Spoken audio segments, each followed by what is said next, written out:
Hello guys, and welcome to a new Steel Division video today by me, Vulcan.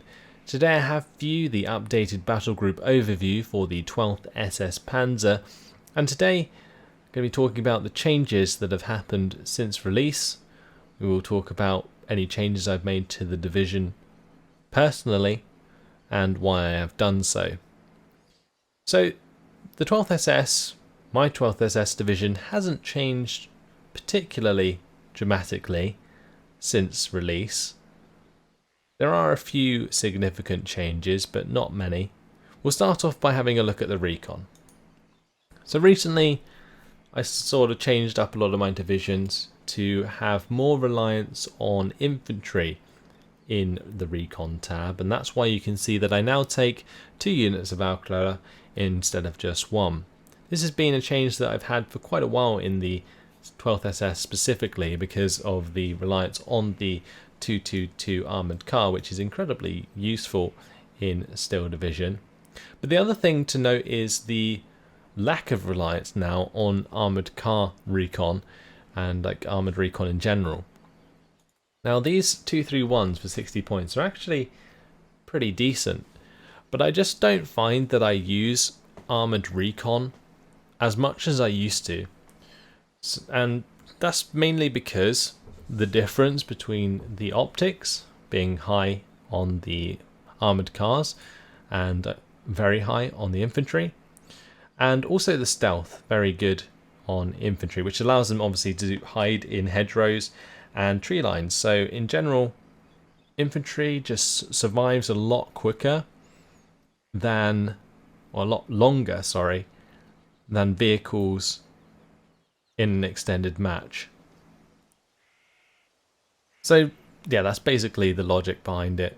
I like and prefer infantry over vehicles these days.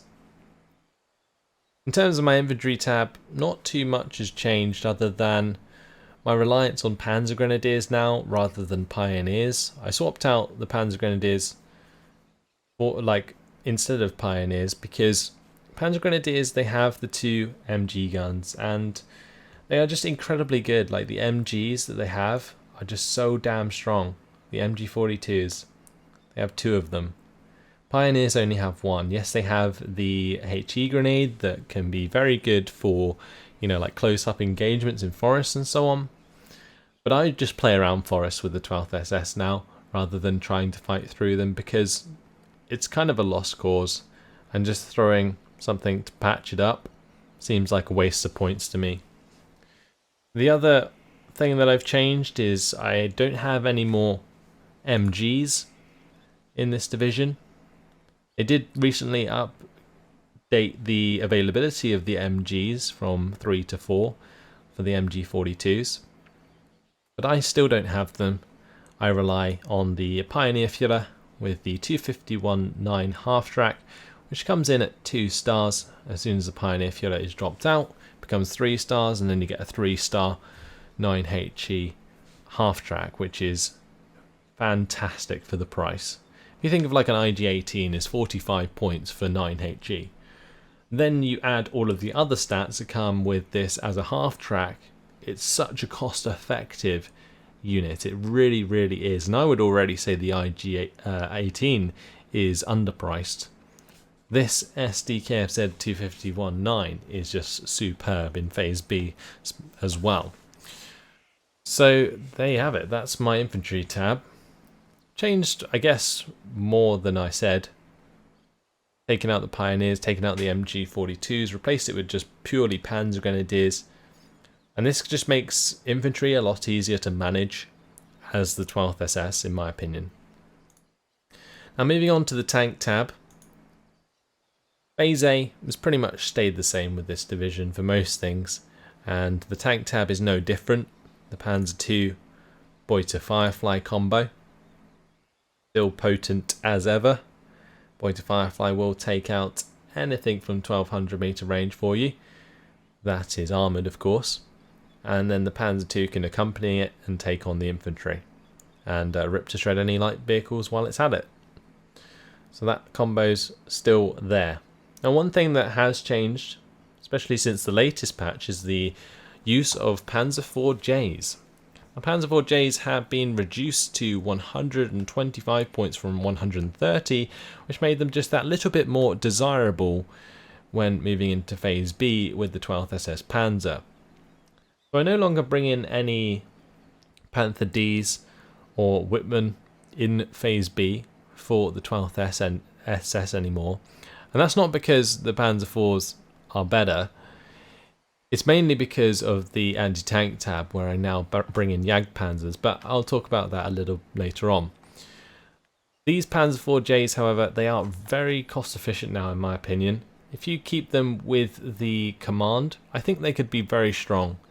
They only have 8 armor, which does allow them to of course be penetrated by most things that the allies can bring, but the 14 AP power definitely does the damage if you get those shots to hit. And I mean, for 125 points, can't really go wrong. Just keep the Befehl Panzer IV with them or some other form of command and you'll be fine. Now in Phase C, we've got the 3 Befehl Panther stills. Befehl Panther still, because basically they are really, really good.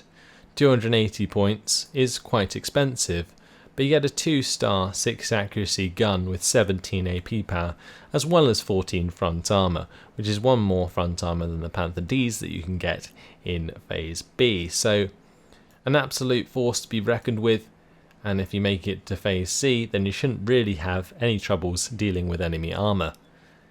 I also have them accompanied by Panther Gs, and the only reason really I have Panther Gs as well isn't because I normally get to buy them, because I don't, but just because I didn't need Panther Ds, for example, in Phase B, and having more Panther Gs in Phase C made a lot more sense. So moving on to the support, this is pretty much exactly the same as I've had it since the game came out, as far as I'm aware. The Boy Cromwell, very important for the 1200 meter range 13 HE power. Gets rid of those pesky AT guns very nicely in Phase A. 259's great for the half-track pushes that the 12th SS was so good for in the beta. Still very good. Half-track rushes are definitely a thing. And moving into Phase B, I've got the 232 still. And the only addition to the support tab is the extra Opel Blitz munition struct, just because having only 1 from Phase A wasn't ideal, but is necessary in order to resupply the mortar that the 12th SS get, and that I like to use. So now let's move on to the anti-tank tab, where things have been shaken up a little. I used to just take AT guns and Panzerschreck squads. These Panzerschreck squads are quite nice because they do get accompanied by the 250-10 half-track with 5 AP power. But what's so much better, and what has been found to be so much better, is these Yag Panzers, which come in with 2-star veterancy, 1200 meter range, 12 AP cannon, and 14 front armor. These are fantastic. Make sure you have a command near them, 3-star veterancy. They're not going to miss much, and they do so much damage. And the fact that they're 12 AP from 1200 meter range means that all you have to do in order to get the better penetration is obviously just drive towards them. And if you get underneath 1000 meter range, you're going to be using 14 AP power and still have 14 front armor, which is still good at that sort of range. So there you go. Fantastic unit, and I would definitely recommend using them. You can actually get a third, and if I wasn't obviously reliant on AT guns in Phase A, then I probably would bring a third. Fantastic unit, great value for money, kind of replaces tanks in the tank tab in general, and I would expect most people to bring these in. Now moving into the anti-air tab with the 12th SS, not too much has changed other than I brought in the Flak 36s because the 1000 meter range is nice to help you with air supremacy, especially when I'm relying on the ME109s. Also got the Verbal Vins. These are just nice mobile anti-air to accompany your tanks. And then I have one Flak 88, and the Flak 88 is there to basically take planes out of the sky that can be one-shot fullback by these things. And certain divisions, like the Tempest bomber, for example, they can be one-shot forced to fall back. And so that is literally all that's there for. Primarily AA. I guess you could use it as an AT gun as well, but that's not why I have it in the division. Moving on to artillery, things are basically the same. Mortar half-tracks, Panzerwerfer, Werframmen. I now rely more on the Panzerwerfers just because their 10 rockets salvos are just so damn potent. They can take out all the AT guns you'll ever need to, and quite efficiently as well. Also, another reason I have more supply in the support tab is because of my reliance on these rocket arty units. But yeah, keep these behind your tanks as you're moving forwards. Bump into an AT gun, hit it with a Panzerwerfer. That is how you do. All of the other arty, I just don't think it's worth it in the Panzer, SS-Panzer. Panzerwerfers are just so damn good. Moving into the air tab, this has changed quite a little bit. Since the game came out, they removed the Me-109G Zeros from the 12th SS-Panzer and replaced them with the Me-109G6R6s. And now I basically solely rely on those over anything else. Used to have some rocket planes, these Me-109G2 BR-21s, but I found that I just didn't use them enough and they just got shot down too easily. So now all I do really is use planes in this division, a lot like the 3rd Armoured, to control the skies and yeah, just stop me from being wrecked by enemy airstrikes as opposed to using my own. And that's the overview for the 12th SS-Panzer. Not too much changing, but if we just talk about a little how they work. The Phase A hasn't changed much. Panzer II with the Boy to Firefly, bring in the 259s if you want to, and the AT guns. Spread out your Recon and your infantry. In Phase B, there is quite a dramatic change, honestly, and that is the reliance on the Yag Panzers to get you through in Phase B. They're quite expensive. If you're bringing in both of those, that's 380 points. And considering you're getting 1,150 points in total in Phase B, 380 of those points is quite a lot. And then aside from that, you're bringing in infantry, maybe a Panzer IV J and a Panzer IV H as well. You know, you're going to get through your points very quickly in Phase B. And then moving into Phase C, where you got your hands on the Befehl Panthers, and that's where things really start to get fun with the division. Make sure you have your Panzerwerfers up to take care of enemy AT guns, specifically 17-pounders, because they are the primary threat to this division, and you should be fine.